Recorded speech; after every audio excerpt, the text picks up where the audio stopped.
Hello students, I'm Dr. K. Sarojini Chakravarti, working as Assistant Professor in the Department of Botany, Government Degree College, Khairtabad. In this class, we are going to learn about sexual reproduction in albigo. In the last class, we have seen asexual reproduction in albigo.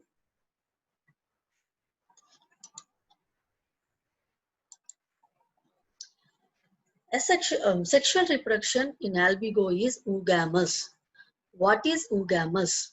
When a motile male gamete fuses with non-motile female gamete is known as oogamous.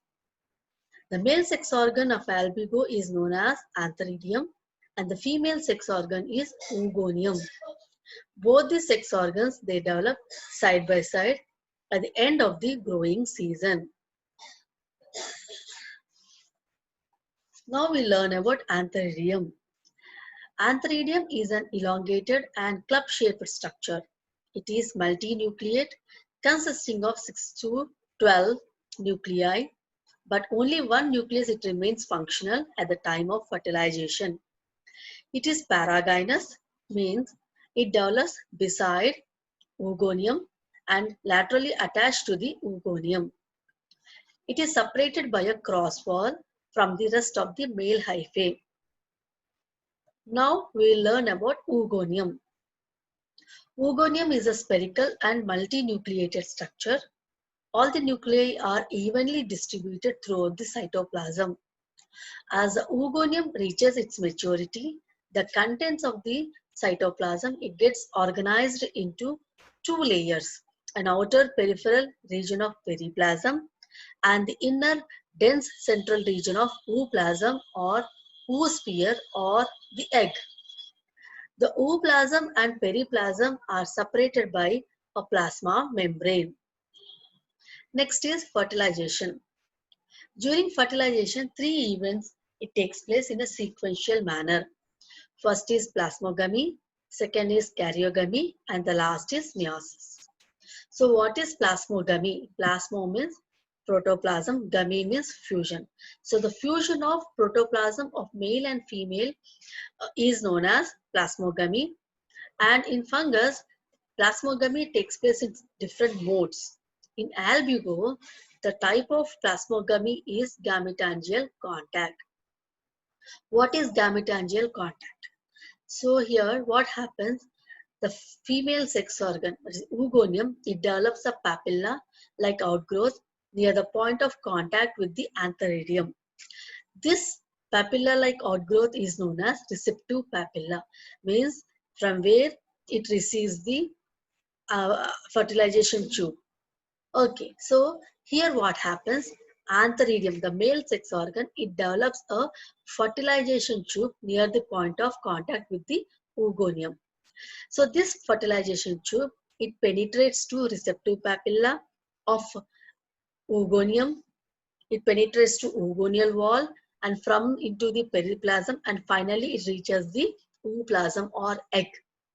After reaching the ooplasm, through the fertilization tube, the protoplasm it enters into oogonium and it fuses with the protoplasm of oogonium in the ooplasm region, and the functional male nucleus, which is a single one, it reaches the ooplasm through this fertilization tube and fuses with the female nucleus. That is karyogamy takes place, means fusion of nuclei takes place. After that, the fusion of the karyogamy results in the formation of oospore. The oospore, which is diploid in condition, is two-layered. The outer layer is known as exene and it is thick and warty in nature. The inner layer is intine and thin. The diploid nucleus in oospore, first it undergoes meiosis, giving rise to 4 haploid nuclei, followed by several mitotic divisions, giving rise to 32 haploid nuclei. Next, germination of oospore. The nuclei divide mitotically and the protoplasm of the oospore is also cleaved into numerous uninucleate segments. Each segment consisting of protoplasm and haploid nucleus, it metamorphoses or changes into uninucleate reniform. Reniform is kidney-shaped biflagellate zoospore. In the meantime, the intine of oospore, it produces a vesicle into which all the zoospores are transferred. Later on the release of these zoospores, the zoospore, it germinates on a suitable substratum by producing a germ tube. Through this germ tube, through the stoma of the host tissue, it enters into the host plant, and again it starts its life cycle developing mycelium under the epidermis. So here the sexual reproduction in a diagrammatic way, where you can see this is club-shaped antheridium which develops beside oogonium, which is spherical and multinucleate. And near the point of contact between the antheridium and the oogonium, you can see development of fertilization tube by the antheridium. And the the cytoplasm which is present in oogonium, it differentiates into two regions. One is periplasm, peripheral periplasm, and the central ooplasm.